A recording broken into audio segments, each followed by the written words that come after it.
Hello, আসসালামু আলাইকুম সবাইকে। প্রগ্রেসিভ ব্যাফের একটা পর্বে আপনাদের সবাইকে সুস্বাগতম। আমরা কয়েকদিন গ্যাপ নিলাম, কয়েক সপ্তাহ। আবার আমরা নতুন করে শো করতেছি।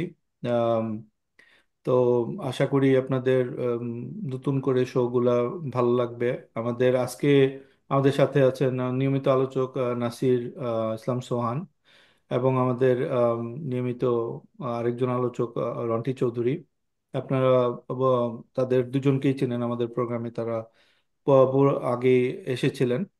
আম, তো আমাদের আজকের টপিক হচ্ছে বাংলাদেশে কি গণতন্ত্র আদৌ দরকার।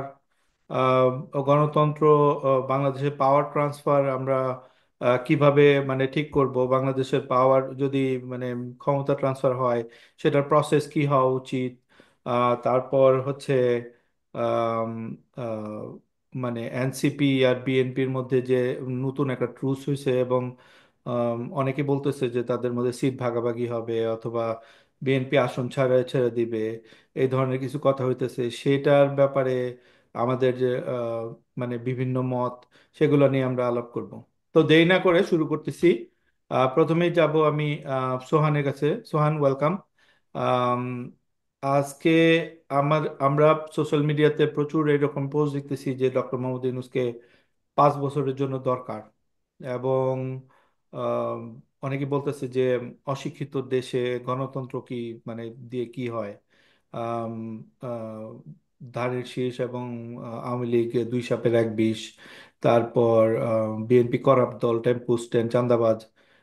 এদের হাতে এরা দেশ চালাতে পারবে না, ক্ষমতা দেওয়া যাবে না, এদেরকে কোনো মতেই ক্ষমতা দেওয়া যাবে না। ডক্টর মোহাম্মদ ইউনূস বিশ্ব সেরা একজন নেতা, উনি দেশ চালাক, এরকম প্রচুর প্রচুর প্রপাগান্ডা এবং আহ, সাধারণ মানুষের ভয়েস ও হয়তো হতে পারে যে আমরা দেখতেছি সোশ্যাল মিডিয়াতে। তো আমার প্রশ্ন থাকবে এটাতে, আমি নিজেও আজকে আমাদের এটা একটা ডিসকাশন হবে এবং আমি নিজেও পার্টিসিপেট করব। তো আমি এই প্রশ্ন দিয়ে শুরু করতেছি, যদি if not democracy then what, মানে বুঝলাম যে ডেমোক্রেসিতে ফ্ল আছে, এবং মানে যদি আহ, বাংলাদেশে 50 বছরের ডেমোক্রেসি কয়েকবার ফেল করছে, এবং আমরা দেশকে যেরকম দেখতে চাইছি মুক্তিযুদ্ধের পরবর্তী সময় এবং 90-এর গণ আন্দোলন পরে আমরা সেভাবে দেখতে পারি নাই। আহ, অনেক জায়গায় আমরা ফেল করছি। তো আমাদের সাফল্যগুলো কি, ডেমোক্রেসির প্রয়োজনীয়তা কি, বা ডেমোক্রেসি যদি রিপ্লেস করি আমরা কি দিয়ে রিপ্লেস করতে পারবো, প্রসেসটা কি হবে, সেগুলো নিয়ে যদি শুরু করতে তুমি, তাহলে আমাদের জন্য ভালো হতো। থ্যাংকস। আচ্ছা মিশা ভাই, আচ্ছা আমি অবশ্য বুঝি না যে এই টপিকে কথা বলবো, বাট ইটস ফাইন। আমি মানে ডেমোক্রেটিক ব্যাপারটা তো, ডেমোক্রাসি প্রসেসটা তো এখনো পর্যন্ত আমরা যদি মানে পোস্ট ওয়ার্ল্ড ওয়ার বা ইভেন তার আগে থেকে যদি আমরা মোটামুটি 19 শতকের থেকে 19 শতকের থেকে যদি আমরা চিন্তা করি, তো ডেমোক্রেটিক প্রসেসটা থেকে যে রাষ্ট্রগুলো ডেমোক্রেটিক প্রসেস ডেভেলপ করেছে তারা বেটার রাষ্ট্র হিসেবে বেটার সিভিল রাইটস ইনশিওর করেছে, বেটার লাইফ স্ট্যান্ডার্ড এনশিওর করেছে। এটা মোটামুটি প্রুভেন, তাই না? যে মানে আমি জানি না এটা খুব বেশি কিছু এখানে বলার আছে কিনা। আমি এখনো পর্যন্ত কোনো সিস্টেমই পারফেক্ট না।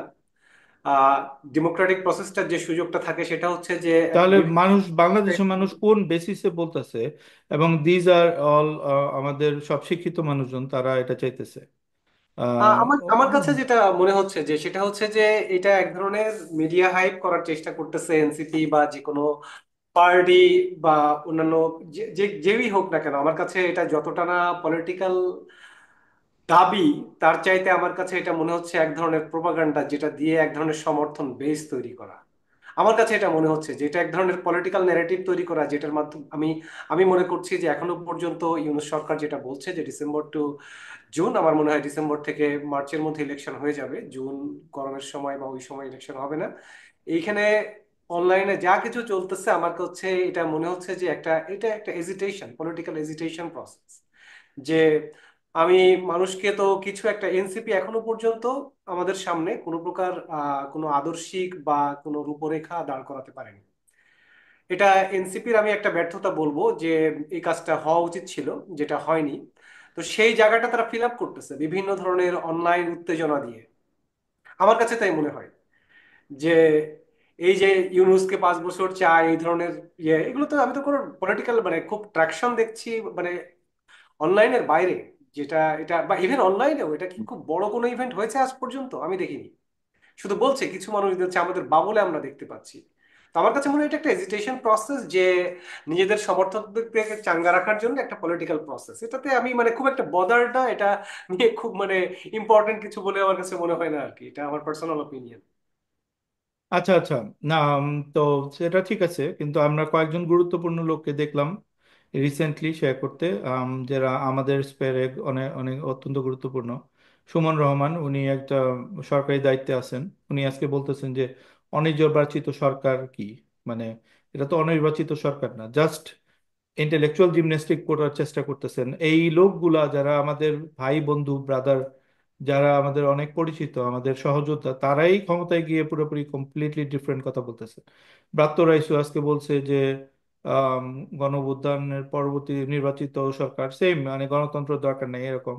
তারপর দুই একজন উপদেষ্টা তো সরাসরি বলতেছে, এবং তাদের বিরুদ্ধে সরাসরি অভিযোগ আসছে যে তারা ক্ষমতায় থাকতে চাইতেছে, অ্যাটলিস্ট বিভিন্ন টার্মে তারা বলতেছে যে কোনো একটা ছুতো বের করে, এবং তারাই এই প্রপাগান্ডা গুলা করতেছে। এবং সবচেয়ে বড় ইম্পর্টেন্ট ফ্যাক্টর হলো যে বাংলাদেশের যেই এজেন্সিগুলা, যেই ডিজিএফআই, তারপর অন্যান্য এজেন্সিগুলা, সেইগুলাতে এখনো তেমন একটা রদবদল হয় নাই, এবং তারা যেই প্রপাগান্ডাগুলো আগে করতো সেই প্রপাগান্ডা এখনো করতেছে। নেভার বিএনপি বা -2 তারা 111 পরে নিয়েছিল, এখনো সেই ছাপগুলো আমরা দেখতেছি। যে কারণে এই মানে এই ডিবেটটা, তো এই এতগুলো লোক যদি একই সুরে একই কথা বলতে থাকে, ইটস নট দ্যাট।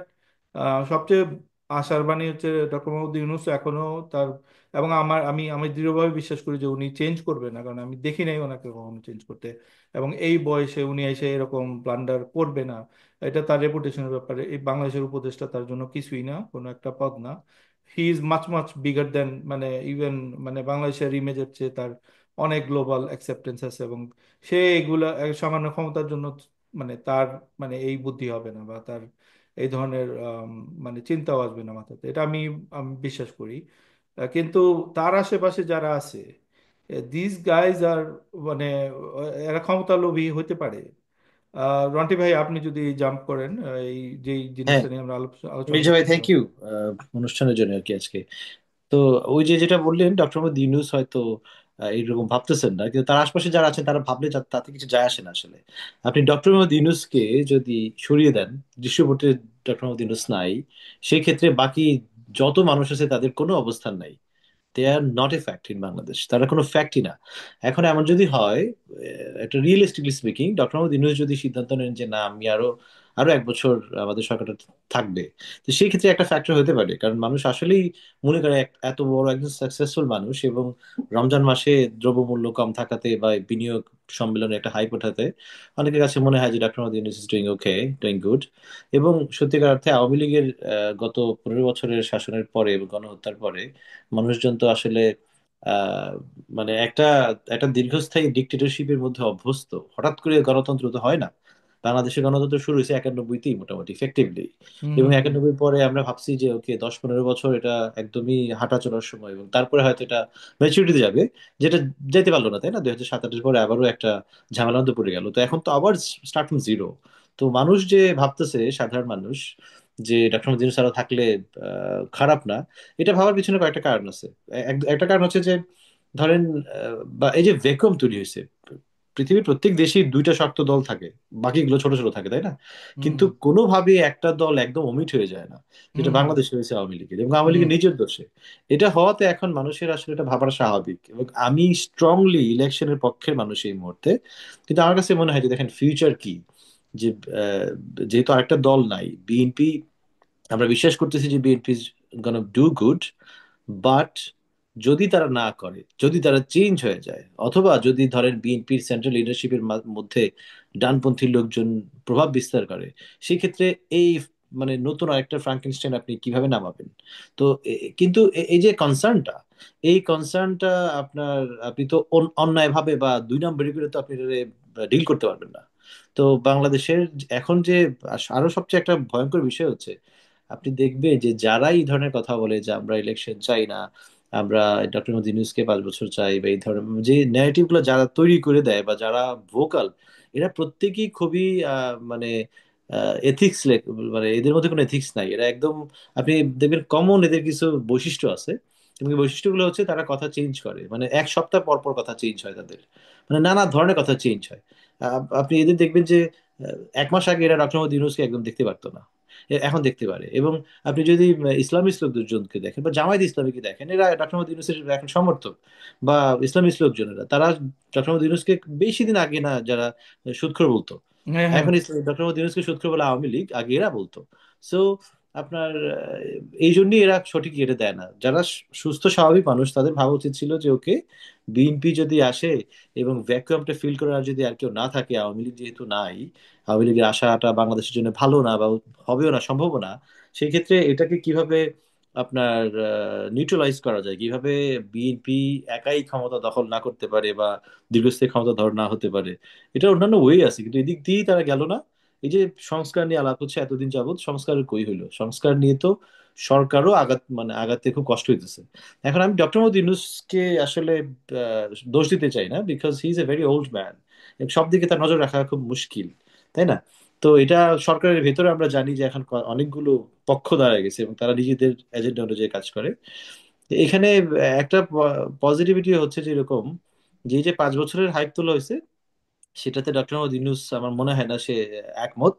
আপনি যদি খেয়াল করেন প্রেস রিলিজের বিষয়টা, প্রেস রিলিজ প্রথমে এসছে ওই দিন, যেটা পরশুদিন, যে ডিসেম্বর ইলেকশন হবে, এবং তারপর এটা চেঞ্জেস হয়েছে। তো এটা প্রকাশ পায় যে সরকারের ভেতরে ডক্টর মোহাম্মদ ইউনূসের কথাবার্তা হয়তো একরকম, আর একটা প্রেশার গ্রুপ আছে, তারা হয়তো একটু পুশ করার চেষ্টা করছে যে না, এটা একটু পিছিয়ে দেওয়া যাক, কিন্তু আমার মনে হয় শেষ পর্যন্ত হবে না। কারণ আমরা যেটা মার্কেটে খবর শুনি যে doctor Mohammad Yunus if you resign, ধরেন মার্চের মধ্যে ইলেকশন হলো না, এন্ড দেন সে বললো যে আমি আর থাকবো না। কারণ তার তো আসলে দেখেন বাংলাদেশের তার বয়স 86, বাংলাদেশের প্রেসিডেন্ট হওয়া তার জন্য কোনো গ্ল্যামারাস কিছু না। হি ইজ ওয়েল এভোভ, মানে তার তো আমেরিকার প্রেসিডেন্টের চেয়েও তার, আমার মনে হয় তার নাম খ্যাতি বা পৃথিবীতে বেশি, তাই না?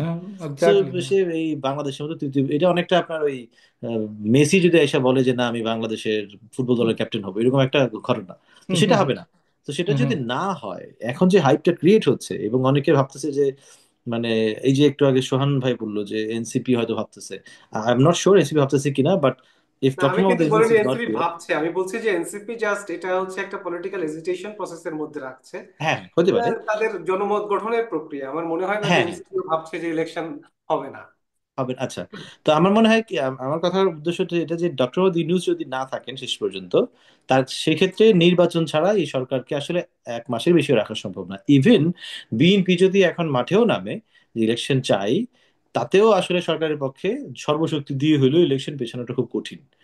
আর এনসিপি আসলে কি বলবো, এনসিপি আপনার এখন তাদের তো কিছু করার নাই, তারা যত ধরনের নোংরা বা যা কিছুই করুক, সবকিছুই তাদের জন্য আসলে এখন একটা একটা পিরিয়ড, তারা একদম নতুন দল। তবে আমি ব্যক্তিগতভাবে খুশি হতাম তারা যদি একদম স্বচ্ছ রাজনীতি শুরু করতো। এটা একটা ডিফারেন্ট আলোচনা, তাদের প্রতি আমি অনেক হতাশ। আচ্ছা, আমরা তাহলে এনসিপি তে জাম্প করি সোহানকে দিয়ে। হুম, সোহান এনসিপির সম্ভবত মানে সোহান নিজেই একটা দল করতে চাইছে এবং এনসিপির মানে সাথে জড়িত হতে চাইছিল। এখন আমি দেখতেছি তার অবস্থান পুরোপুরি সে এনসিপি ভিন্ন কে রকম। পুরোপুরি মানে ব্যাশিং করতেছে হুম, এরকম একটা। আমরা আবার একটু ডিফারেন্ট, আমরা চাই যে এনসিপি ভালো করুক, বাট আমরাও টাইম টু টাইম তাদের সমালোচনা করি এবং ব্যাশিং করি। বাট একটা বিশাল কনসার্নিং ব্যাপার হয়েছে। সোহানকে আমি জিজ্ঞেস করবো কোশ্চেনটা যে আজকে দেখা গেছে যে আম, নাহিদের নাহিদ হলো মানে এনসিপির সবচেয়ে মানে মুখ। সে his the face of NCP এবং সবচেয়ে জনপ্রিয়। আমরা সবাইকে প্রচুর সার্জিস, হাসনাত, অন্যান্য লিডার যারা আছে তাদেরকে প্রচুর সমালোচনা করছে এবং এটা সেটা অনেক কিছু বকাবকি করছে, কিন্তু নাহিদের বিরুদ্ধে সবাই মোটামুটি ছাড় দিছে যে, এবং সবাই তাকে পছন্দ করে এবং তাকে লিডার মানে। কিন্তু তার জনসভায় দেখা গেছে যে 10 জনের মতো লোক নেই। How crazy is that? মানে এনসিপিকে বলা হইতেছে যে নেক্সট, এমন তো না, এনসিপি হলো যে মানে they are riding the wave right now, এবং তারা মানে জুলাইয়ের সবচেয়ে বড় ফেস। তো কিভাবে এরকম হলো যে তার জনসভার মধ্যে 10 জন লোক আসবে না? সোহান, ক্যান ইউ মানে অ্যান্সার দ্যাট? আর লেটস মানে focus on the NCP versus BNP seat hmm, hmm, ভাগাভাগি যেই আচ্ছা, মানে ইস্যুগুলো, আমি ওগুলো আচ্ছা একটা বলি যে জাম্প আপনি করবো যেটা পরে। শুরু করছিলেন সেটা হচ্ছে যে নতুন পার্টি, ডেফিনেটলি আমি আসলে জুলাই অগাস্টের প্রথম উইক থেকেই আমি একটা নতুন পার্টি বাংলাদেশে লাগবে এই কথাটা বলে অনেক লেখালেখি শুরু করছিলাম। হুম, হুম। এবং পার্টি করতেই হবে, কারণ আওয়ামী লীগের ফিল আপ গ্যাপ আমাদেরকে ফিল আপ করতেই হবে নতুন পার্টি দিয়ে, নইলে আওয়ামী লীগের ফিরে আসার চান্স আমরা বাড়িয়ে ফেলবো, এটা হচ্ছে সত্যি। হুম তো এই জন্য কেউ উদ্যোগ নিচ্ছিল না, মানে যদি কেউ ডাক শুনে কেউ না আসে তবে একলা চলো, আমি এটা শুরু করেছিলাম এবং আমি মোটামুটি 200-400 লোক ম্যানেজও করছিলাম, আমরা কাজ করতেছিলাম। তো সাথে এনসিপি যখন মানে নাগরিক কমিটি করলো, তারপরে পার্টির দিকে আগালো, আমার মনে হলো যে আমাদের সবাইকেই করতে হবে এরকম না। এনসিপি যেহেতু তাদের লেজিটিমেসি আছে, এখানে নাহিদ আছে, মাহফুজ আছে, যারা আসলে এই আন্দোলনের ফেস হিসেবে ছিল, তারা যদি একটা পার্টি করে, তো সেই পার্টির একটা পার্টি হলেই চলবে আমাদের, আমার আমার ধারণা এটাই। তারপর থেকে আমি আসলে ওইখান থেকে সরে আসি। আর আবার নিজের একটু স্বাস্থ্যগত সমস্যা হয়ে যাচ্ছিল, কারণ এত বেশি ওয়ার্কলোড যাচ্ছিল আমার উপর দিয়ে যে ফুল টাইম জব করতেছি এবং ফুল টাইম পার্টি ওয়ার্ক করতেছি। দিনে আমি মোটামুটি 18-20 ঘন্টা কাজ করতাম এবং টানা প্রায় মানে 7-8 মাস। এবং হুম আপনারা হুম দেখছেন যে আমরা ওই যে জুলাইতে আমার কাজ অনেকের হয়তো জানার কথা যে 100টা ভার্সিটি থেকে আমি স্টেটমেন্ট নিয়ে আসছি আলাদা আলাদা করে, যে এক হ্যাঁ দফা হ্যাঁ হ্যাঁ ছাড়া হ্যাঁ হ্যাঁ আর কোনো রক্ষা নাই। So it was a very tremendous workload on me. So এখান থেকে আমি সরে আসি। এরপর এনসিপির সাথে হ্যাঁ আমি কাজ করতে চেয়েছিলাম বা ভবিষ্যতেও কাজ করতে পারি। আমি ব্যাশিং করছি এনসিপি কে, আমি তা বলতে চাচ্ছি না, আমি জানি না আমি কোন, বাট এনসিপির যে জিনিসটা আমার কাছে হতাশাজনক লাগছে, আমার কাছে মনে হচ্ছে, হতাশাজনক ঠিক বলবো না, তাদের ইম্যাচিউরিটি আসলে, যে তারা বুঝতে পারতেছে না যে একটা পলিটিক্যাল যদি বেস লাইন তারা দাঁড় করাতে চায় তাদের কি কি জিনিস লাগবে। তারা একটা পার্টি ঘোষণা করেছে, এখনো পর্যন্ত তাদের পার্টির কোনো গঠনতন্ত্র নাই, কিছুই নাই। এটা মানে আমি পার্ট থাকলে হয়তো অনেক আগে এটা তৈরি হয়ে যেত, frankly speaking I can tell that confidently. হুম হ্যাঁ, যে আমরা যে পার্টি শুরু করেছিলাম তারও একটা গঠনতন্ত্র আমরা তৈরি করেছিলাম, আমরা একটা পার্টি কিন্তু দাঁড়াও গেছে, আমাদের একটা পার্টি হ্যাঁ হ্যাঁ। ফরমেশন হয়েছে।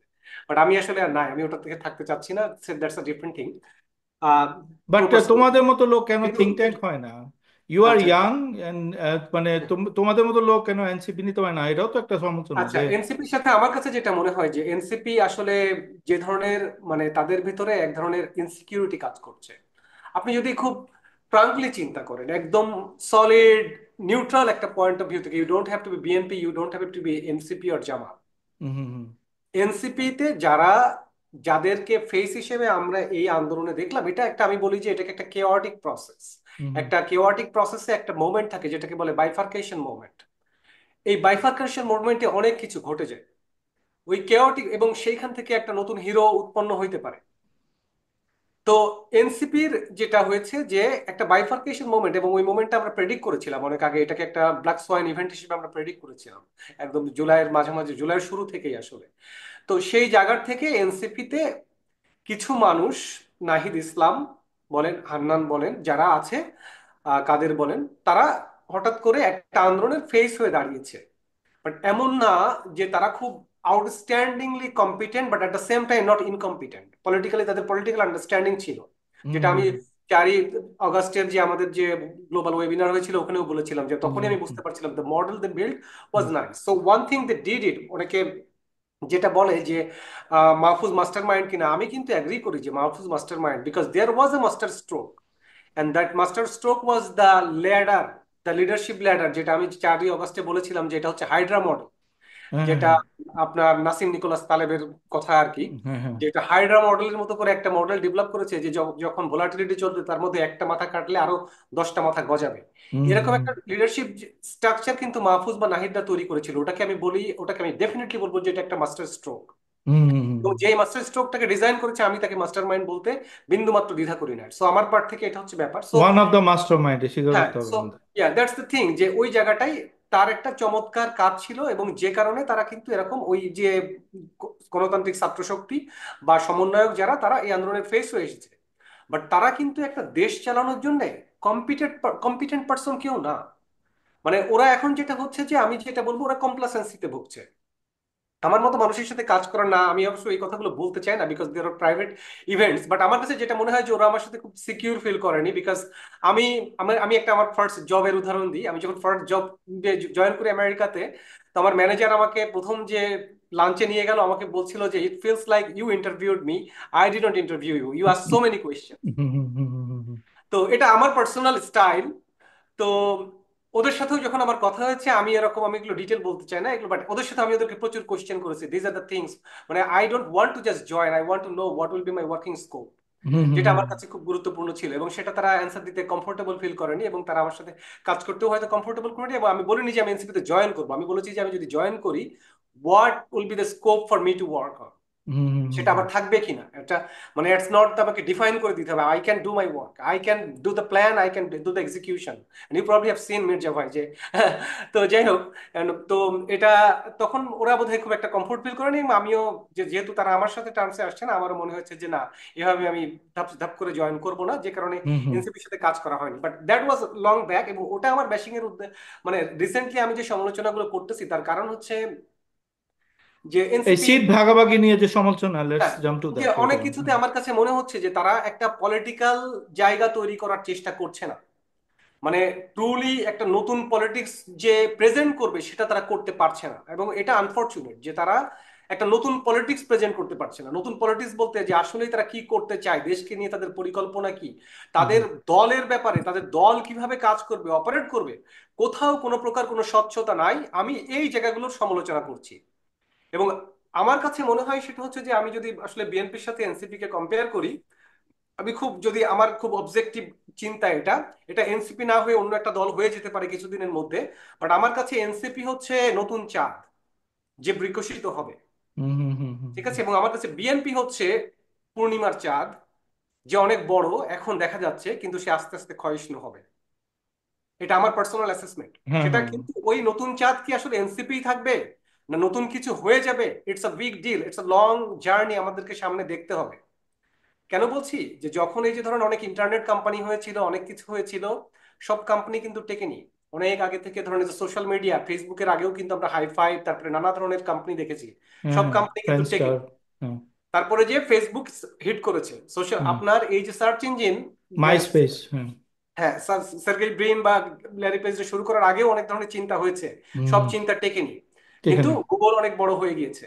ঠিক আছে, সো এনসিপির ক্ষেত্রেও ব্যাপারটা ওই রকম, যে তারা আসলে কোথায় কোথায় যাবে কি যাবে না এখনই আমরা বলতে পারছি না, ভালো হতে পারে খারাপ হতে পারে। বাট যদি তারা সফল হতে চায়, they will need people who are really well wisher and who can work for them. কিন্তু তাদের এখন যেটা হয়েছে যে তারা একটা ইনসিকিউরিটিতে ভুগছে। ওই যে ইনসিকিউরিটির কারণটা বললাম, yes, they designed a master stroke, but তাদের ওইভাবে কম্পিটেন্সি নাই, কারো কোনো কম্পিটেন্সি তেমন ভাবে নাই কিন্তু, মানে যা যে নেতার কথাই বলেন না কেন। But they are face political, ওটাও একটা কম্পিটেন্সি যে তাদেরকে মানুষ রিলাই করছে, that's the competency they have. Hmm. তারা যেটা হয়, এক ধরনের ইনসিকিউরিটিতে ভুগছে। কেউ যদি একটা কম্পিটেন্ট লোক দেখে, সে যদি তাদেরকে কোশ্চেন করতে শুরু করে, they feel insecure, oh my god, সে কি আমার কাছ থেকে নেতৃত্ব কেড়ে নিবে, সে কি আমাকে ওভারশ্যাডো করে ফেলবে, এই ধরনের একটা ভয় এটা তো তাদের তুমি কাজ জাস্ট করছে বলে আমার বিএনপি মনে কে হয়। ডিসক্রাইব করতেছো আমার কাছে, না, বিএনপির আমার আমার যাতে কথা কাছে এটা, বললে আমার কাছে না না, এটা এরকম লাগে। এনসিপির কথাই বলতেছি আমি, যে এনসিপির হ্যাঁ হ্যাঁ। ইনসিকিউরিটি আছে বলে আমার কাছে মনে হয়, এবং এই কারণে তারা সবার আগে যেটা খুঁজতেছে, মানে এক্সপ্রেসড লয়ালটি আমি বলবো। কারণ আমি আসলে অ্যাজ এ লয়াল হ্যাঁ কিন্তু পার্সন। সোহান, আমি একটু চ্যালেঞ্জ করি। এই যে সারওয়ার তুষার, ওকেও আমরা ইন্টারভিউ করছিলাম আমাদের চ্যানেলে। হুম। He is a bright boy, kind like তোমার মতোই। বা মানে একদম ভেরি ক্লোজ তোমাদের এজ, তারপর ইসের। But he is not challenging them, মানে ও তো অনেক ইন্টেলেকচুয়ালি কেপেবল এবং ভেরি মাচ, আমার মনে হয় যে তোমার সাথে টো টু টোই যেতে পারবে। তো ওর সাথে তো হয় না এরকম। তাসনিম যারা, আচ্ছা তারপর অন্যান্যরাও আছে, ওরা তো কাজ আচ্ছা করলো, ওদের সাথে আচ্ছা। ব্রেক হলো। যেটা হচ্ছে যে ধরেন মানে আহ, খুব ইন্টারেস্টিং ব্যাপার, যে আমি ওই ইয়েতে ওদের সাথে ডিসকাশন ব্যাপারে যাচ্ছি না, সেটা হচ্ছে যে সারোয়ার তুষার ওদের সাথে ওদের একটা আসলে মানে আমি আসলে আমাকে ফোকাসই করতে চাই না এখানে। আমার কাছে এটা যেটা মনে হচ্ছে, ইন জেনারেল এনসিপির এই জিনিসটা কাজ করছে ইন জেনারেল, মানে এটা আমার সাথে কি হয়েছে এটা খুব ইম্পর্টেন্ট কিন্তু না, আমি আচ্ছা আচ্ছা। কিছু মানুষ এটা, ইন জেনারেল এনসিপিতে যদি দেখেন যে তারা যেভাবে রাজনীতি গুছাচ্ছে, তারা এলআই তৈরি করতে কিন্তু ব্যর্থ হচ্ছে। তারা কিন্তু ছোট্ট একটা ঢাকা ভার্সিটি কেন্দ্রিক রাজনৈতিক দল হয়ে যাচ্ছে। হুম হুম। এই রাজনৈতিক দল এই মুহূর্তে কেন ফাংশন করতেছে, তার কারণ হচ্ছে তাদের একটা সরকারি ব্যাকআপ আছে, তাদের একটা ফান্ডিং সোর্স আছে। যদি তারা এই এলআইটাকে বড় না করতে পারে, তারা যদি ওই গোত্রেই থেকে যায়, তো এক সময় যে যেটা হবে ওটা আর জনমানুষের দল হয়ে উঠবে না। একটা নির্বাচন হবে, তাদের উপর থেকে সরকারি ছত্রছায়া সরে যাবে, তারা আস্তে আস্তে বিলীন হয়ে যাবে। বাট হ্যাঁ, তারা যদি এখানেই ওইভাবে আমি ভয় তৈরি করে, তোমাকে একটু থামাবো। হুম, আমি একটু প্রথমে জবাব দেই তোমার যে সিট ভাগাভাগির ব্যাপারগুলোতে, যে হুম, এটা একটা বাস্তব সমস্যা, বা এরপর আমি রন্টি ভাইকে দেবো। বাস্তব সমস্যা হচ্ছে যে উই ওয়ান্ট, মানে মেইন প্রবলেমটা হচ্ছে বাংলাদেশে ফাংশনিং ডেমোক্রেসির জন্য একটা কার্যকরী বিরোধী দল লাগে। রন্টি ভাই যেটা বলে যে প্রতিটা হুম, দেশেই যারা পরস্পরকে চ্যালেঞ্জ করে এবং মানে ফাংশনিং ডেমোক্রেসি এভাবেই কাজ করে যে একটা বড় বিরোধী দল থাকে বা জোটগুলো তৈরি হয়, তারা সরকারি দলকে অ্যাটাক করে বা তাদেরকে মানে বিভিন্ন দাবি দাওয়া জানাতে থাকে, তাদেরকে চ্যালেঞ্জ করতে থাকে, এবং সরকারি দল দেশ চালায়, এবং তারা তাদের সেখানে মানে তাদেরকে অ্যান্সার করলে পলিটিক্যাল অ্যান্সার হোয়াট এভার অন্য সবকিছু এইভাবেই সবকিছু কিন্তু বাংলাদেশে দেখা যাইতেছে যে পুরা ভ্যাকিউম তৈরি হইতেছে।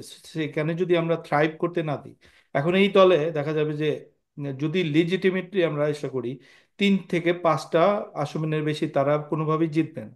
তো বাকি আসনগুলোতে তারা কিভাবে 3 থেকে 5টা আসন নিয়ে একটা লিজিট বিরোধী দল হবে? তো সেই জন্য ওই সিট ছাড়া তারপরে এই আসনগুলো ভাগাভাগির কথা হইতেছে, যাতে এনসিপি এখনো দাঁড়াতে পারে। আর রন্টি ভাই, আপনি যদি এখানে জাম্প ইন করেন, হুম। আমরা 10 মিনিট নিব আর তারপর আমরা শেষ আচ্ছা। করে দিব। আচ্ছা, আবার আগে সোহান ভাই একটা কথা আমি কারেক্ট করে দিই। মানে আমার পয়েন্ট অফ ভিউ থেকে আমার কাছে মনে হয় না যে বিএনপি পূর্ণিমার চাঁদ, বিকজ আপনি পৃথিবীর ইতিহাসে দেখবেন যে বড় রাজনৈতিক দলগুলো আসলে 30-40 বছর পরে একটু মেচিওর হয়, এবং এই পর্যন্ত মানে পৌঁছানোর পরে তারা আর পৃথিবীর ইতিহাসে নাই। মানে পৃথিবীর ইতিহাসে তো ডেমোক্রেটিক দলের বয়স তো আর বেশি না, 100-150 বছরের যে পুরনো কোনো দল পৃথিবীতে এখনো নাই, তাই না? তো বিএনপি এখন প্রায় 40 বছর পার হয়েছে, আমার মনে হয় না যে এই দল আর খুব সহসা এটা মানে বিলীন হবে। মানে এটা যদিও পরিবারতান্ত্রিক দলের মানে লিডারশিপ, কিন্তু আমার কাছে মনে হয় না এটা আর মানে বন্ধ হয়ে যাবে দলটা, এরকম কোনো সম্ভাবনা আগামী আমাদের জেনারেশন আমি আমি দেখি না। কারণ এটা এরকম কষ্ট। ইভেন আওয়ামী লীগের যে এত গণহত্যার বিষয়টা হলো, আওয়ামী লীগও টিকে যাবে হয়তো যদি এনসিপি বা এই ধরনের কোনো দল বাংলাদেশের ভেকাম ফিল আপ না করে। না করলে ডেফিনেটলি আওয়ামী লীগ আবার বাংলাদেশের রাষ্ট্র ক্ষমতায় আসবে উইদিন 20-25 ইয়ার্স। কারণ বিএনপি 2-3 টার্ম হওয়ার পরেই তো মানুষ চেঞ্জেস চাইবে, তাই না? আর এনসিপির বিষয়ে আমি তো প্রচন্ড হতাশ, কারণ দেখেন এনসিপির 5 আগস্টের পরে অ্যাবসলিউট এদের হাতে পাওয়ার ছিল, রাষ্ট্রীয় ক্ষমতা এবং জনগণের সমর্থন, বেশিরভাগ জনগণের সমর্থন। বিএনপির বাইরে বাকি সবার সমর্থন, জামাতের বাইরে। কিন্তু এনসিপি নিজেদের ক্লিয়ার করতে, প্রথমত এনসিপি আপনার শুরুতেই তাদের রাজনৈতিক ইচ্ছার কথা জানাতে পারেনি মানুষের, তারা পদক্ষেপ নেয়নি। দ্বিতীয়ত এরা এরা দেখেন, এরা একটা পোস্টার বয় আন্দোলনের, কিন্তু এরা আসলে কি মানে নীতিটা কি, এরা খুব বেশি কম্প্রোমাইজ করতে যে মানে এটা অনেকটা হয় না যে আপনি যখন হঠাৎ করে আপনার হাতে অনেক ক্ষমতা আসে, তখন আপনি মনে করেন যে আমি কিভাবে আহ, মানে সবকিছু নিজে করে নিতে পারি। এবং আপনার উপদেষ্টারা যারা আপনাকে উপদেশ দেয়, তারা যদি আপনাকে আবার পুরোনো কথা শোনায় যে ইটস ভেরি হার্ড, রাজনীতির গেম খুবই কষ্ট, খুবই কঠিন, তোমাকে অনেক দিকে খেলতে হবে, তাদের এটা দরকার ছিল না। এরকম অভ্যুত্থান বাংলাদেশের ইতিহাসে হয় নাই। তো তাদের কাছে একদম একদম আপনার একটা কি বলে সোনার চামচ মুখে নিয়ে তারা আসলে মাঠে নামছে আসলে সত্যিকার অর্থে। তারা বিভিন্ন মানে যে কোনো পলিসিতে যেতে পারতো। আপনি জিয়াউর রহমানের কথা চিন্তা করেন, জিয়া রহমান এক ধরনের রাজনীতি করছে, তাই না? যখন শুরু হয়েছে বিএনপি, সে রিক্রুট করছে সব জায়গা থেকে ভালো ভালো লোক। এখানে কিন্তু কোনো পলিটিক্যাল বিষয় ছিল না, এটা ছিল যে ভালো লোক মানে কিছু এক্সপার্ট লোকদের এক এক করি এবং তারপরে আগাই, তাই না? এখানে আদর্শগত রন্টি বিষয়টা ভাই, আমার। একটু আপনাকে কোয়েশ্চেন করি একটা, যে বর্তমানে বিএনপি যে অফার করলো যে 80 থেকে 100টা তরুণদের মধ্যে ছেড়ে দেওয়া হবে, সমমনা দল বা সহ আম, এই স্ট্রাগলের পথে সহযাত্রী যেই দলগুলো ছিল তাদেরকে ছেড়ে দেওয়া হবে, এই আপনি যেই পয়েন্টগুলো বলতেছেন সেটার প্রেক্ষিতে আপনি কি মনে করেন যে বিএনপির এই 80টা, এটা তো বিএনপির আপনার, আমার কাছে মনে হয় বিএনপির মুখ্যম সময়ে যখন বিএনপির উপর অনেক প্রেশার, আপনার ডক্টর ইউনূস 5 বছর থাকবে এইরকম বিষয় একটা প্রেশার, আমার কাছে মনে হয় বিএনপির একটা টোপ ছাড়ছে মাঠের মধ্যে। এনসিপি ওয়ালারা এখন কনফিউজ হয়ে যাবে, কারণ 80 থেকে 100টা সিট তো আর বাংলাদেশে কোনো দলই নেই এরকম। কাকে দিবেন আপনি? জামাত তো আর নিবে না এরকম সিট, তাই না? সে জামাত না, তো এখন যদি এরকম হয় যে ধরেন এই সাইদ আবদুল্লাহর মতো ছেলে, তারপর মানে এই ধরনের একদম নতুন, মানে ওই যে একটা যে মানে আইডিয়াটা হলো যে নতুন তরুণদের দলে ঢুকানো, তারপর এইরকম বিএনপি যদি ওপেন করে দেয় যে ওকে ঠিক আছে এটা আমরা আমরা একটা ইন্ডিপেন্ডেন্ট মানে এটা আমরা করব। ভাবতেছি, এটা হুম, আমরা ভাবতেছি, এটা একটা স্বপ্ন আর কি। হুম, কিন্তু হুম। এটা মনে হয় না বাস্তব হওয়ার সম্ভাবনা আছে, কারণ বিএনপি প্রত্যেকটা সিটেই নেতারা আছে যারা 10-15 বছর 20 বছর যাবত নির্যাতিত। এখন বিএনপি অন্য দলকে ছাড়তে পারে, হ্যাঁ, কিন্তু নতুন সাইদ আব্দুল্লাহ বা এই ধরনের মানুষকে তারা নমিনেশন দিবে, ইটস গান বি ভেরি টাফ। কিন্তু এদের দেওয়া উচিত, কারণ বিএনপি যদি চেঞ্জ হতে চায় তো দেওয়া উচিত। আসলে মানে কি বলবো, বিএনপির তা উচিত তাহলে যদি রাজনীতি এনসিপি চেঞ্জ হবে কেমনে? ওরা বিএনপি হ্যাঁ, যদি নিজেকে চেঞ্জ না করে, বিএনপিও তো আপনার মানে বিএনপির বিরুদ্ধে সবচেয়ে বড় অভিযোগ মাঠের মধ্যে যে বিএনপি বৃদ্ধদের দল। এটা মানে পৃথিবীতে এমন কেউ নাই আমারে বলে না এই কথাটা। প্রথম কথাই হলো যে বিএনপি সব বুড়োদের দল, এবং মানে এটা দিয়ে কথা শুরু হয়, বুঝছেন? শুধু বৃদ্ধ না, বাংলাদেশের ট্র্যাডিশনাল পলিটিক্যাল দল হিসেবে বিএনপির দরজা বন্ধ। এবং এই দরজাতে ঢুকতে গেলে আপনাকে আইদার এলাকার মধ্যে ক্ষমতাশালী হওয়া লাগবে, পয়সাওয়ালা হওয়া লাগবে, অথবা আপনি একটু ছেচরা হইতে হবে, অথবা আপনি ক্যাডার ভিত্তিক হইতে হবে। হুম হুম বিএনপি, আমি ইদানিং বিএনপির পক্ষে কথা বলাতে বিএনপির লোকজন আমাকে পছন্দ করে খানিকটা, তাই এটা বলা হয়তো ঠিক না, কিন্তু বিএনপির মধ্যে আপনি ছাত্র দলে দেখবেন, অনেস্টলি স্পিকিং, ছাত্র দলে ঢুকতে সময় আপনার কাছে মন, আপনি দেখবেন যে কারা কারা আছে, তাই না? আমি বলছি না ন্যাশনাল পর্যায়ে, জেলা পর্যায়ে আপনি দেখবেন যে কারা কারা আছে সামনে, দেখবেন যে সবাই আছে যারা কিনা একটু একটু ব্যাক বেঞ্চার। তো যে কারণে মনে হয় যে জিনিসটা ওপেন না। তো এটা খুব টাফ, বিএনপির চেঞ্জেস হইতে গেলে একদম সুপ্রিম লিডারশিপ মানে তারেক রহমান এরকম সিস্টেম করতে হবে যে আমরা এখন চেঞ্জেস করব, কিন্তু সেটার কোনো লক্ষণ আমরা গত 8 মাসে দেখি নাই। তারা আচ্ছা আচ্ছা নতুন কোনো মেম্বারশিপ দেখছি আমরা কলেজের সামনে টামনে দিয়েছি, কিন্তু তারা আপনার কান্ট্রি ওয়াইড কোনো ক্যাম্পেইন করে নাই, এটা করা উচিত ছিল, হয়তো হুম সামনে হুম। করবে। কিন্তু এত কিছুর পরেও এটাও সমাধান না কিন্তু, কারণ বিএনপি তাহলে যদি পাওয়ার গুণগত, শেয়ারিং হবে কেমনে? এই যে নেভার বিএনপি, এই যে যেই তত্ত্বাবধায়ক সরকার বাতিল, এই যে আপনার 2013-র নির্বাচন, 2018 নির্বাচন, এগুলো তো আসলে মধ্যবিত্ত, শিক্ষিত মধ্যবিত্তর কু। বর্তমানে আপনি যা দেখতেছেন সোশ্যাল মিডিয়াতে, এটা সব হলো কি আপনার যে ওকে ঠিক আছে, যে এদের কাছে আমরা দিব না পাওয়ার, মানে না আমরা ওইটা এদের এটা কাছে ক্ষমতা দেব না। মির্জা ভাই, এটা সবাই হুম বলে না, এটা আমি আপনার সাথে আমার ঝগড়া, মোটামুটি ঝগড়ার মতোই হয়েছে ওই ইয়েতে, গ্রুপে। হুম হুম এটা আপনি যখন বলেন যে মধ্যবিত্ত শিক্ষিতরা বলে, তখন আপনি প্রকারান্তরে হেল্প করেন এই আমাদের এই কুচক্রী মহলকেই, যারা এগুলো চায়। হুম এদের হুম পক্ষে মধ্যবিত্ত সব মহল না, আমরাও তো মধ্যবিত্ত, তাই না? হুম আপনি হুম যে হুম কোনো একটা সার্কেলে আমি যাবেন, আপনার বন্ধু বান্ধবের সার্কেলে যাবেন, 70 আপনার ব্যাচে, আপনার এসএসসি ব্যাচে যে 70 জন ছিল তাদেরকে জিজ্ঞেস করবেন, দেখবেন যে এই 70 জনের মধ্যে 15-20 জন হয়তো বলবে যে আমরা এই সরকারকে চাই। বাকি যে 50 জন তার মধ্যে আছে 20 জন বিএনপি পন্থী, 10 জন আওয়ামী লীগ পন্থী, আর বাকি 30 জন আছে সুইং, মানে আমার হুম। মতন একটা সুইং। এরা ঠিকই ঠিক চিন্তা করে, কিন্তু এরা বলে না আর কি। তো ওই এখন যদি আপনি পেইন্ট করেন এভাবে যে মধ্যপন্থী বা মধ্যবিত্ত বা শিক্ষিত লোকেরা সবাই আসলে এরকম আওয়ামী লীগকে চায় বা এরকম সুশীল সমাজকে চায়, বিএনপি কে চায় না, এটা না ভুল। না, আমরা যে স্ট্রাগলটা দেখছি, রডি ভাই, আমার আমার আমি তো ফোর ফ্রন্টে ছিলাম, আপনারা একটু ব্যাকে ছিলেন। আমি যেটা দেখছি যে শিক্ষিত মধ্যবিত্তরাই বলছে যে চেতনা দরকার, আওয়ামী লীগ সরকার বারবার রাখা দরকার, এরা উন্নয়ন করতেছে এটা সেম। আওয়ামী লীগ শিক্ষিতরা বলছে, আওয়ামী আওয়ামী লীগই লীগের বলছে। সময় কিন্তু আওয়ামী বলছে, লীগের বুঝলেন, এখন সেইম সবসময়। কথাতে এখনই বলতেছে, একই আচ্ছা একই মির্জা কথা ভাই, বলতেছে। এটাই আমি রন্টি ভাইয়ের সাথে একমত হবো, যেটা কিন্তু আমি বলছিলাম যে আমার কাছে যেটা মনে হচ্ছে এটা আমাদের বাবলে আমরা দেখতেছি, কিন্তু এটা নিয়ে খুব বড় কোনো ট্রাকশন এখনো পর্যন্ত আমি মানে অ্যানালিটিক্যালি যদি আপনি একটা অবজেক্টিভ ডেটা নেন পুরো প্রত্যেকটা ক্রস সেকশন থেকে, আমার কাছে মনে হয় না যে দেখবেন যে আচ্ছা, এটার কোনো তাহলে বড় আমি কোনো। এটা বেশি বাড়াবো না। একটা ছোট্ট আমি একটা না, ছোট্ট আমি ইনপুট করি সোহানকে মির্জা ভাই। জিজ্ঞেস করতে চাই, সেটা হলো যে আহ, তোমার কি মনে হয় যে যে পাওয়ার শেয়ারিং কোনো দরকার আছে? এই যে ঢাকায় এলিট, তারপর যারা এই যে নেবার বিএনপি বা বিএনপি কে বলতেছে যে শিক্ষিত মানুষ ছাড়া মানে ক্ষমতায় যাওয়া উচিত না, বিএনপি ছাত্রীদের দল, হোয়াট এভার ইট ইজ, মানে যেই সব কথা তারা বলে আর কি, আচ্ছা এদের আচ্ছা সাথে কি আমি কোনো পাওয়ার শেয়ারিং দরকার আছে বিএনপির, বা দরকার আচ্ছা নাই? তোমার ওকে কি মনে গুড, হয়? That's actually this is the topic we wanted to discuss. এক ব্যাপারটা আমার পার্সোনাল কোশ্চেনে চলে গেছে, যাই হোক, মানে হ্যাঁ হ্যাঁ। এনসিপির সাথে আমার সম্পর্ক ব্যাপারটা ওরকম না। আচ্ছা, ওকে। হ্যাঁ। আমি ওইটাতে আসার আগে একটু ছোট্ট একটা জিনিস আমি রন্টি ভাইকে বলতে চাই, সেটা হচ্ছে যে আমি যে উপমাটা দিছিলাম যে এনসিপি আসলে নতুন চাঁদ, বিএনপি হচ্ছে যে পূর্ণিমার চাঁদ, এবং আমি ওটা এখনো বিশ্বাস করছি। যে আমি বলতেছি না যে বিএনপি বিলুপ্ত হয়ে যাবে, আমি তা মনে করি না, কিন্তু বিএনপি যদি খুব ড্রাস্টিক্যালি নিজেকে না চেঞ্জ করতে পারে, হ্যাঁ, ডেমোগ্রাফিক চেঞ্জের সাথে সাথে বিএনপি অনেক দুর্বল একটা দলে পরিণত হবে, এটা আমি মনে করি। এবং সেটাই এই তো কারণে আমি বলছি যে বললাম এখন যে আমার সবচেয়ে বড়, হ্যাঁ প্রপোজালটা ওইটাই ছিল যে হ্যাঁ বিএনপিতে কেন নতুন পাবলিক হ্যাঁ ঢুকেলেশনে, তাহলে ওই রাজনীতি আগে বাড়বে।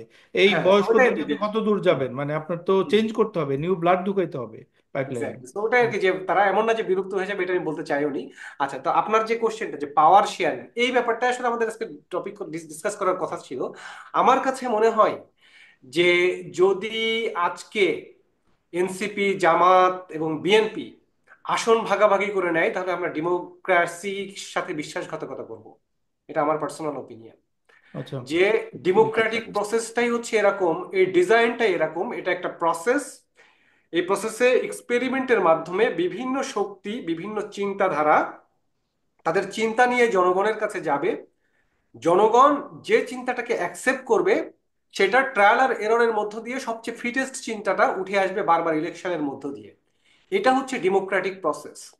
যদি এটা ইলেকশন না হয়ে সিলেকশন হয়ে যায়, তাহলে যদি আপনি যে ইলেকশন করতেছেন, ওই যে সরকারি বাজেট, ওই টাকাটাই আসলে আপনি অপচয় করতেছেন। এবং আপনি আমরা যদি ধরেন, সিলেকশন কেমনে? আমরা তো ভোট তো দিতে দিতেছি মানুষকে, না না না না, এটা তো জাস্ট কোনো মানে বলতেছি হয় যে না, ওকে বিকজ ঠিক এটা আছে তো যে কোনো আমরা মানে সিট। হয় না, যে বিকজ ইউ অলরেডি নো যে হু আর দ্য কম্পিটিটরস। যেমন ধরেন আওয়ামী লীগও তো অনেকগুলো ইলেকশন তাহলে করছে, এমন এটা তো না যদি যে এটা এনসিপি আওয়ামী সিলেকশন লীগ হবে না ইলেকশন যদি করেনি। 300 আসনে বিএনপি জিতে? এটা কি, এটা কোন ধরনের আমি প্রসেস আমি হলো? এই সমস্যা দেখি না, কারণ 300 আসনে বিএনপি জিতবে, বিএনপি যেভাবে ভাবছে আমার মনে হয় না বাস্তবতা অতটা সহজ হবে। ঠিক আছে, যে হুম আমার হুম। কাছে মনে হচ্ছে না, মানে আমি অনুমান করছি, বাট আমার মনে হয় না যে এত সহজ হবে যে বিএনপি একেবারে 300 আসনে জিতে যাবে। কিন্তু যে কথাটা আমি বলতে চাচ্ছি সেটা হচ্ছে যে আপনি ইলেকশনটা, ডেমোক্রেটিক প্রসেসটা কাজ করে কিভাবে। ডেমোক্রেটিক প্রসেসটা বিভিন্ন আইডিয়ার কম্পিটিশন, তার অ্যাকসেপ্টেন্সের কম্পিটিশন। সেই কম্পিটিশনটাকে উঠিয়ে দিয়ে যদি আপনি ইলেকশন করেন, তাহলে তো 2018-তেও ইলেকশন হয়েছে, 2014-তেও ইলেকশন হয়েছে, 2024-এও ইলেকশন হয়েছে, সেগুলোকেও আমাদেরকে ইলেকশন বলতে হবে। ওগুলো তো একটা ইলেকশন বলতে পারতেছি না আমরা, তাই না? হুম। আজকের প্রেক্ষাপটে যদি আপনি চিন্তা করেন যে ঠিক আছে, না আবার আমি সবাই মিলে আসন তো ভাগাভাগি করে ওগুলাতে নিলাম। তো কম্পিটেন্ট দল ছিল, বিএনপি ছিল, বিএনপি কে জাস্ট ওকে হ্যাঁ, ওটাই নির্বাচন তো, ইলেকশন তো ক্ষমতা হয়নি, দিবে না। ইলেকশন তো বাট হয়নি, এখানে তো এটাই। আমরা কাউকে সারপ্রাইজ করতেছি না। না না, আমরা তো সারপ্রাইজ করছেন চাইতেছি যে আরো জনগণকে, কোনো এখানে ভালো দল সারপ্রাইজ আসুক করছেন যে বিএনপি কে জনগণকে, চ্যালেঞ্জ করুক। এখানে সারপ্রাইজ মূলত করছেন জনগণকে। যে জনগণের মূল রাইট আছে যে সে আইডিয়া শুনবে, শুনে সে চুজ করবে। আপনি সে তার চয়েসটাকে উঠিয়ে নিচ্ছেন। আপনার হাতে ক্ষমতা আছে, পার্টি ক্ষমতা দিয়ে আপনি জনগণের যে সার্বভৌমত্ব, যে তার যে মানে ফ্র্যাঞ্চাইজ, সেটাকে আপনি আসলে মানে ইফেক্টিভলি নাকচ করে আচ্ছা, দিচ্ছেন। রন্টি ভাইকে আমি দিব। রন্টি ভাই 2 মিনিট বলেন, আমরা তারপর শুনবো রোসমানের 2 মিনিট, তারপর মোটামুটি আমরা এই শেষ করে যুক্তি দেবো। হ্যাঁ। এই যুক্তি আসলে ফালাই দেওয়ার মতো না। সর্বে যেটা বললো এফেক্টলি এটা তো আসলে ঠিক না। আপনি যদি আসন ভাগাভাগি করেন, এটা ডেমোক্রেসি না। কিন্তু এই সমস্ত ব্যর্থতা এনসিপির হাতে সুযোগ ছিল যে এরা একটা বড় দল হয়ে ওঠার, বাংলাদেশের মানুষদের পক্ষে ছিল, কিন্তু তারা আমার ধারণা নেতৃত্বর কারণে তারা নেতৃত্ব নিজের কাছে রাখতে চাইছে। তাদের উচিত ছিল সমাজের প্রত্যেক জায়গা থেকে ভালো ভালো লোক নিয়ে আসা। হ্যাঁ এই হ্যাঁ হ্যাঁ। যারা এখন তাদের বিরুদ্ধে বলে প্রকাশ্যে টেলিভিশন সব চ্যানেলে রক্ত এনটি খেয়ে, বিএনপি তাদের নিজেদের দল নিতে পারতো বা হোয়াট হ্যাঁ এভার, বাট এরা সবাই এনটি এদের দলে আওয়ামী লীগ যোগ এনটি দিত, বিএনপি সবাইকে তারা টানতে পারতো সবাইকে এবং নিতে একটা পারতো। ভালো একটা জোট এবং করতে এই পারতো। আমরা ম্যাটার করি না, মানে যারা আননোন ফেস, এরা ম্যাটার করে না। উচিত ছিল এদের রুট লেভেলে প্রত্যেক নির্বাচনী আসনে আসনে তারা, যারা লোক ছিল যারা আপনার এন্ট্রি মানে বিএনপির না আওয়ামী লীগের না অথচ পরিচিত, এবং আপনি উপজেলা চেয়ারম্যান গুলো দেখেন, হুম গত হুম 10 বছর ডিফারেন্স রয়েছে, তার আগে যারা চেয়ারম্যান ছিল এরা সবাই নির্দলীয়। এদেরকে রিক্রুট করতে পারতো। আমার ধারণা এদের উদ্দেশ্য ছিল এরকম করার, বাট এরা অতিরিক্ত কৌশলী হওয়ার চেষ্টা করছে। এবং এনসিপির কোনো আদর্শ আমরা এখনো জানি না। এই যে ম্যানিফেস্টো না একটা দলের, কিভাবে আমি মানুষকে বলবো যে আপনি যোগ দেন এনসিপিতে? আমি নিজে অ্যাডভাইস করেছি এনসিপির জন্য ব্যাক ইন অক্টোবর, নিজে হ্যাঁ। আমি ব্যক্তিগতভাবে। কেউ রাজি হয় না, কারণ সবাই বলছে যে আই ডোন্ট নো হু দে আর, তাদের ম্যানিফেস্টো নাই, তাদের তারা কি চায় তারা জানে না। প্লাস এরা জামায়াতের সাথে এত ঘনিষ্ঠ, বাংলাদেশের মানুষ আর যাই হোক, বাংলাদেশের যারা নন জামাত হুম তারা হুম। কেউ জামাতের সাথে সংশ্লিষ্টতা পছন্দ করে না। মুক্তিযুদ্ধের মানে এটা বললে এখন বলবে আওয়ামী লীগ, বাট আপনার এনটি না, বাংলাদেশ আমি এটা তো বলি, পছন্দ আমি করে না। তো তো আমি মানে আমার মনে হয় সবচেয়ে বড় ব্লান্ডার হয়েছে এনসিপির জন্য জামায়াতের সাথে ঘনিষ্ঠতা করা। জামায়াত তাদের পক্ষের শক্তি না, জামায়াত তাদেরকে ল্যাং মারবে। কিন্তু এটা তাদের বড় ভুল ছিল, এদের ক্যারেক্টার এখন কি কেউ জানে না। তো এই এদের ব্যর্থতার কারণে এখন আমরা যখন বিএনপিকে বলি যে বিএনপির উচিত হচ্ছে এদেরকে আরো সুযোগ দেয়া, এদেরকে সিট দিয়ে নিয়ে আসা, যাতে এরা 5 ইয়ার সময় পায় আপনার নিজেদের গুছিয়ে নেওয়ার। এই যে সোহান ভাই বললো এটা ডেমোক্রেসি না, কিন্তু এটা করতে করতে হইতেছে বিকজ এর মধ্যে তো কোনো দল দল তৈরি হওয়ার সম্ভাবনা নাই। আইডিয়ালি হয়তো যেটা সন্ময় বললো যে ইলেকশন হয়ে যাবে, এনসিপি একেবারে লজ্জাজনক পরাজয় মানে হবে, এদের কেউ আসবে না। আমি বিশ্বাস করি যে যদি ফেয়ার ইলেকশন হয়, এই 300 আসনের মধ্যে এনসিপি একটাও আসন পাবে না। হয়তো মাসুদ পাইতে পারে, হাতিয়াতে কোনো শক্ত প্রার্থী নাই, এবং Nahid I am not sure.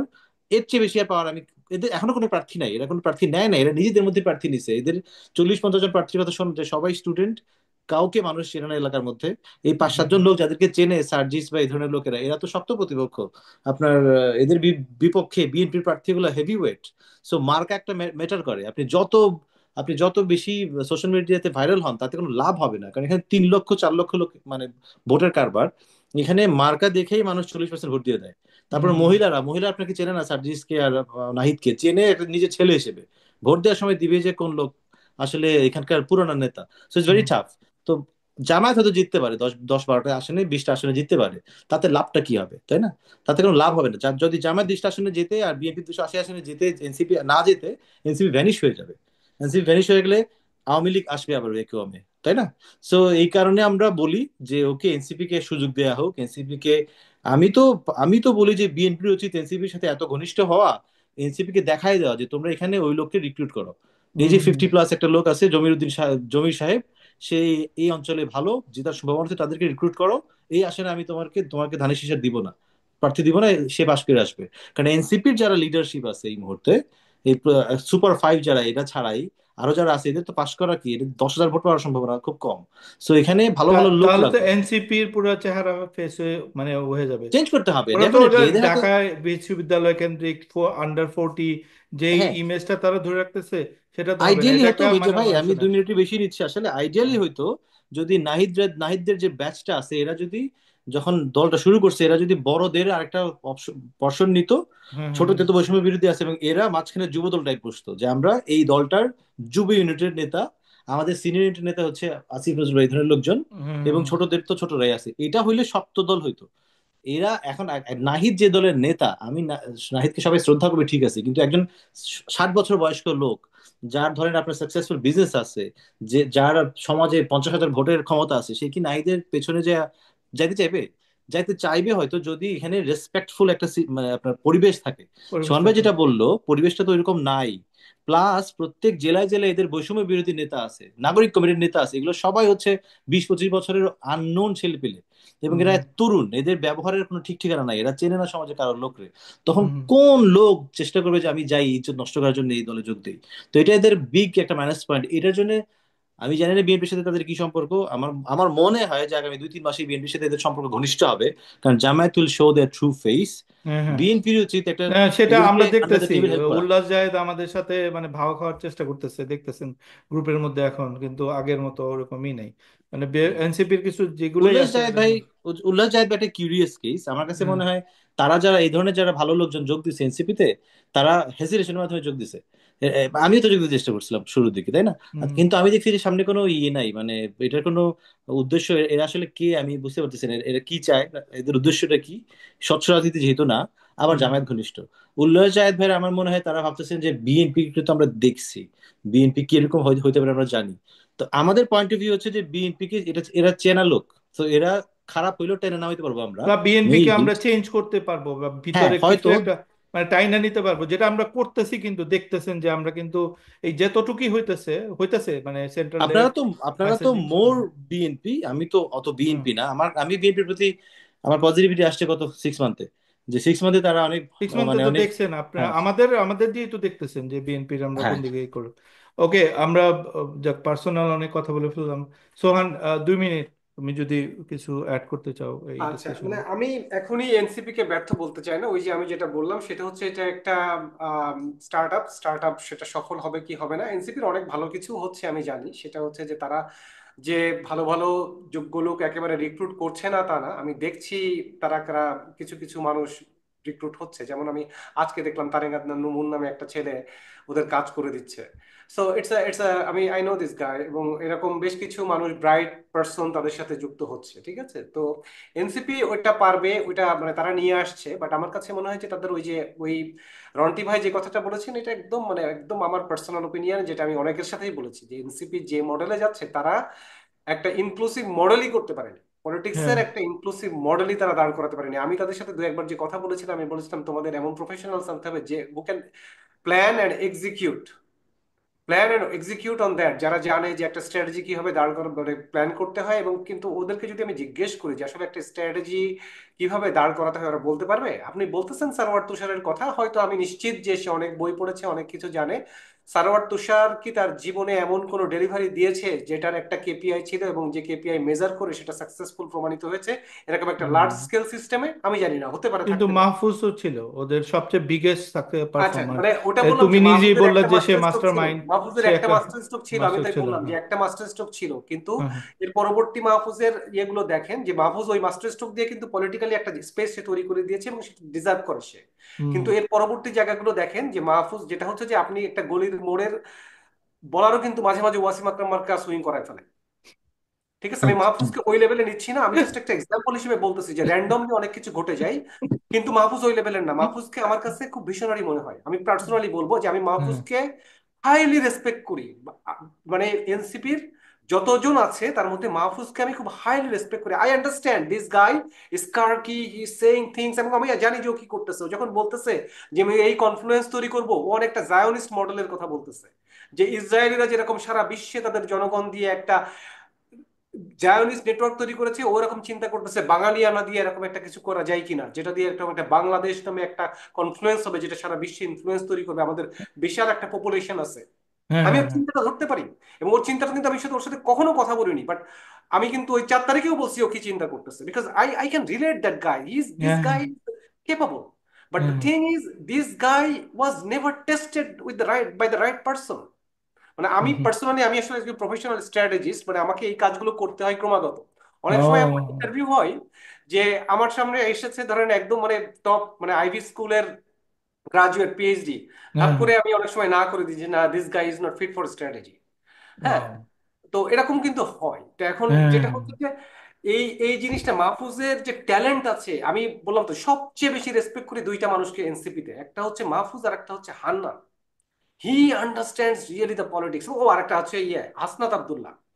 সার্জিসকে আমি এতটা রেসপেক্ট করতে পারি না, তাকে আমার ফ্রড মনে হয়, আমি একদম স্ট্রেট বলবো। হ্যাঁ, ঠিক হ্যাঁ, আছে, হ্যাঁ, যে the guy who feels like fraud, they less likely they will survive, যদি না তারা মৌদুদের মতো ট্যালেন্টেড হয়। ফ্রড লোকজনও কিন্তু সাকসেসফুল হবে না এরকম না ব্যাপারটা, কিন্তু মৌদুদের মতো ট্যালেন্টেড হইতে হবে, সেটা সে হতে পারবে কিনা আমার যথেষ্ট সন্দেহ। তার কথাবার্তা খুবই আজগুবি, যা তা ইচ্ছে, মানে সামহাও আমি জানি না এর পেছনে কি ছিল। বাট এই 3জন পার্সনকে যেটা বললাম আওয়ামী যে, লীগ ছিল সে। হুম। হ্যাঁ, যে সেটা হচ্ছে যে ওই যে মাহফুজকে আমি রেসপেক্ট করি, হান্নানের পলিটিক্যাল সেন্স খুব ভালো, হাসনাত আব্দুল্লাহরও সেন্স খুব মানে বেশ ভালো আমার কাছে মনে হয়। ও জারার কথাও বলতে হবে, আসলে Zara is doing very really nice. তো এটা এখন ব্যাপারটা হচ্ছে যে এই ফেজগুলো আসলে কতটুকু এনসিপি কে টেনে তুলতে পারবে, এবং তারা আস্তে আস্তে আরো কতটা অ্যাসিমিলেট করতে পারবে পিপলকে, তার হোল ডেমোগ্রাফিকে কতটা অ্যাসিমিলেট করতে পারবে, তার উপরে ডিপেন্ড করবে যে এনসিপি সাকসেসফুল হবে কি সাকসেসফুল হবে না। এবং সেটা আমরা আসলে এখন আমরা কেউ প্রেডিক্ট করতে পারবো বলে মনে হচ্ছে না। আমার কাছে মনে হয় না যে এখনই তারা ফেল করছে, তারা অনেকগুলো ভালো স্টেপ নিয়েছে, অনেকগুলো খারাপ স্টেপ নিয়েছে, তাদের পারফরমেন্স অপটিমাল না, বাট তাদের প্রমিস এখনো আমি দেখি, এটা আমি বলবো আর কি। ওকে, ওকে, ঠিক আছে।